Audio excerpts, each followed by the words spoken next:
Hello दोस्तों, कहानी की इस नई सीरीज में आप सभी का स्वागत है। आज की इस कहानी का नाम है बहन बनी देवरानी। यह एक सास बहू की कहानी है। अगर आपको हिंदी कहानी, मोरल स्टोरी इन हिंदी या बेड टाइम स्टोरीज सुनने का शौक है तो इस कहानी को पूरा जरूर सुने। मम्मी, मैं आपको कितनी बार मना कर चुकी हूँ कि मैं जिस घर में किसी को जानती नहीं पहचानती नहीं, उस घर में मैं शादी कैसे कर सकती हूँ। मैं तो ससुराल में बिल्कुल अकेली पड़ जाऊंगी। मां, पर प्रीति बिटिया, एक न एक दिन तो हर लड़की को अपने ससुराल जाना ही पड़ता है और ये तो हर लड़की के साथ होता है। ससुराल में जाकर एक दूसरे को पहचानना, सबके दिलों में जगह बनाना, सबसे प्यार बांटना, यही तो रीत है। कोमल, प्रीति की बड़ी बहन, मम्मी, अगर इसे ऐसी जगह शादी नहीं करनी जहाँ इसे कोई नहीं जानता ना हो, तो ऐसी जगह तो कर सकती है ना जहाँ ये किसी को जानती हो, कोई इसका साथी हो। प्रीति, अरे कोमल दीदी, अच्छा हुआ आप आ गए। मम्मी को देखो ना, कब से शादी कर ले बोल रही है। जब मैंने बोल दिया कि मुझे अभी शादी नहीं करनी तो क्यों बार बार मम्मी जिद कर रही है। कोमल, ठीक ही तो कह रही है मम्मी, एक ना एक दिन तो शादी करनी है, तो क्यों ना समय रहते खुशी का काम ठीक ठाक हो जाए। वैसे अगर तुम कहो तो मैं तुम्हें एक सलाह दे सकती हूँ। मेरा इकलौता देवर मोहित अभी नई नई नौकरी पर लगा है और माँ बाबूजी उसके लिए लड़की देख रहे हैं, पर मोहित को अभी कोई लड़की पसंद नहीं आ रही है। अगर आपकी रजामंदी हो तो मैं प्रीति के लिए अपने देवर से बात करूं मम्मी। माँ, ये तो बहुत अच्छा रहेगा कोमल बिटिया। अगर तेरे ससुराल वाले इस बात के लिए मान जाते हैं तो तेरे पापा और मुझे तो कोई ऐतराज नहीं। कोमल और प्रीति, तू बता। प्रीति, मुझे क्या पता दीदी, आपको जो ठीक लगे वैसे करो। अच्छा, मैं अभी आती हूँ। प्रीति शर्मा करो अपने कमरे में चली जाती है। प्रीति और कोमल दोनों सगी बहन थी। कोमल की शादी शहर के एक बड़े ऊंचे घराने में हुई थी। कोमल प्रीति की शादी की बात अपने देवर से करती है। सब लोग इस रिश्ते के लिए मान जाते हैं क्योंकि प्रीति के स्वभाव को सब जानते थे। सबकी रजामंदी से खुशी खुशी रिश्ता तय हो जाता है और प्रीति और मोहित की शादी हो जाती है। प्रीति नई नवेली दुल्हन बनी नए नए सपने संजोए अपने ससुराल आती है। सब कुछ बहुत अच्छे से चल रहा था। दोनों बहनें मिलकर खुशी खुशी घर का काम निपटाती। घर का माहौल बहुत ही शांतिपूर्ण था। पर कहते हैं ना, जहाँ चार बर्तन होते हैं वो कभी ना कभी बज ही जाते हैं। कोमल की सास प्रीति के स्वभाव से बहुत खुश थी। एक दिन सास का एकादशी का व्रत था। कोमल थोड़ी देर से सोकर उठी, इसलिए प्रीति ने सास के लिए फलाहार की कई सारी चीजें बना डाली। ये देखकर सास बहुत खुश हुई।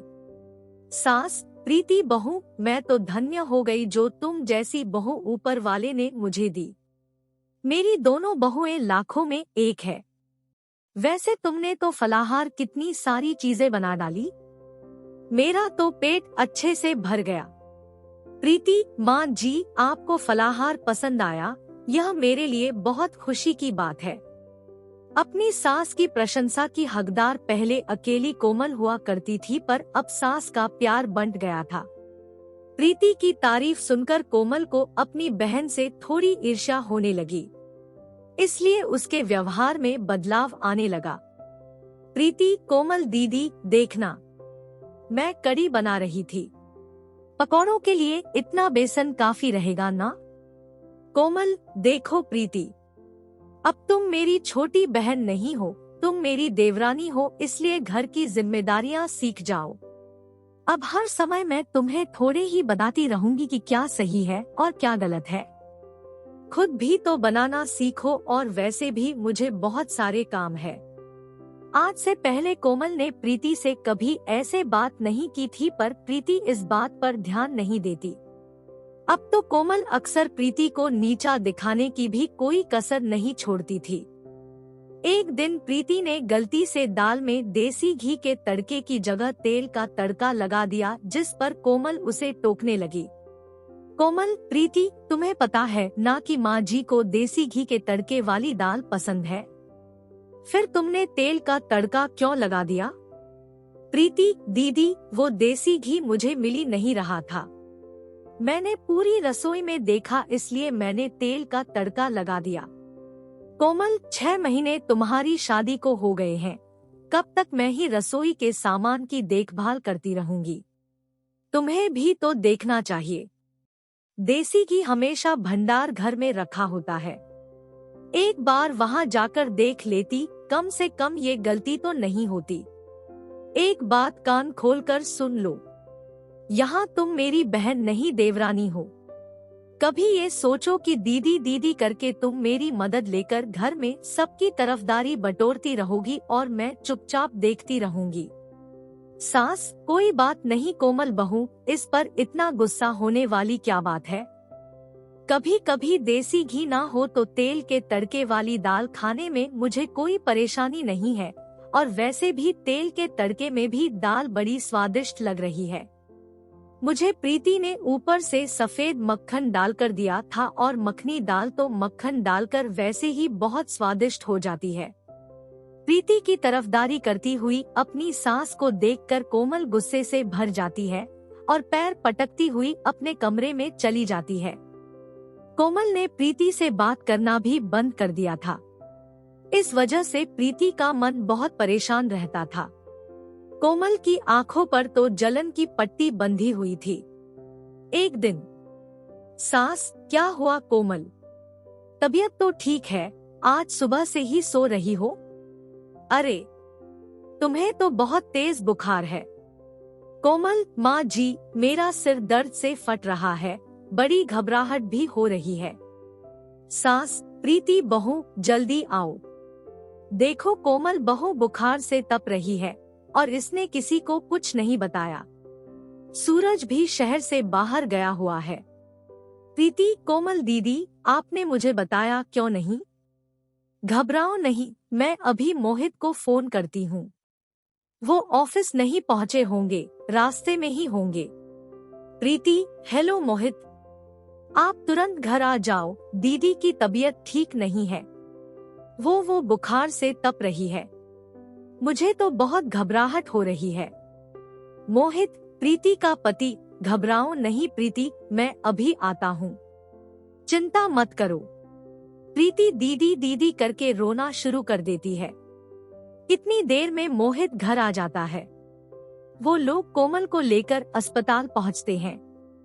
कोमल का बुखार सिर पर चढ़ गया था। प्रीति अपने मम्मी पापा को भी फोन कर देती है। वो लोग भी अस्पताल पहुँचते हैं। प्रीति रो रोकर डॉक्टर से अपनी दीदी को ठीक करने की बात कह रही थी। प्रीति रोते हुए, डॉक्टर साहब, मेरी दीदी ठीक हो जाएगी ना? प्लीज, आप उनका अच्छे से इलाज कीजिए, मेरी दीदी को ठीक कर दीजिए डॉक्टर। 1 हफ्ते बाद कोमल की तबीयत में सुधार आता है और उसे हॉस्पिटल से छुट्टी मिल जाती है। प्रीति ने कोमल की अस्पताल में भी बहुत सेवा की और घर आने के बाद भी उसका बहुत ध्यान रखा। प्रीति अकेले ही घर का सारा काम निपटाती और साथ ही साथ कोमल की भी बहुत देखभाल करती थी। प्रीति की देखभाल से कोमल बहुत जल्दी ठीक हो गई। कोमल भी अपनी बहन प्रीति के सेवा भाव को देख रही थी। कोमल को अपनी गलती का एहसास कराने के लिए एक दिन उसकी सास बोली, सास, प्रीति ने तुम्हारी कितनी सेवा की है बहू। भगवान ऐसी देवरानी सबको दे। अपनी सास के मुंह से ये शब्द सुनकर कोमल की आंखें भर आई। तभी प्रीति बोली, प्रीति देवरानी नहीं बहन हूँ माँ जी। बहनों में तो ऐसे मनमुटाव चलते ही रहते हैं। जब हम छोटे थे तब भी तो हम झगड़ा करते थे, तब क्या हमारा रिश्ता खत्म हो गया? प्रीति और कोमल दीदी, अगर आपको लगता है थोड़ी बहुत लड़ाई झगड़े से हमारा रिश्ता खत्म हो जाएगा तो आप गलत है। मैं आज भी आपकी बहन हूँ, मैं कल भी आपकी बहन थी और आगे भी मैं आपकी बहन ही रहूंगी।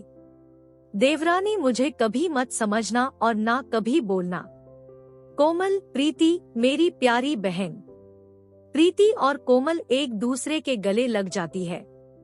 सास की आंखें भी खुशी के आंसुओं से भर जाती है। अब दो देवरानी जेठानी नहीं बल्कि दो बहनों का मिलन हुआ था। आशा करती हूँ कि आपको ये कहानी पसंद आई होगी। अगर आपको ये कहानी पसंद आई है तो कमेंट बॉक्स में जरूर बताएं और साथ ही साथ इस वीडियो को लाइक भी कर दें और शेयर करें अपने दोस्तों के साथ, ताकि मैं आपके लिए ऐसी और भी कहानियां ला सकूं। और हाँ, एक और बात, चैनल को सब्सक्राइब करना मत भूलिएगा और साथ ही साथ बेल को भी दबा दीजिए, ताकि मेरी आने वाली वीडियो का नोटिफिकेशन आपको मिल सके। तब तक के लिए अलविदा।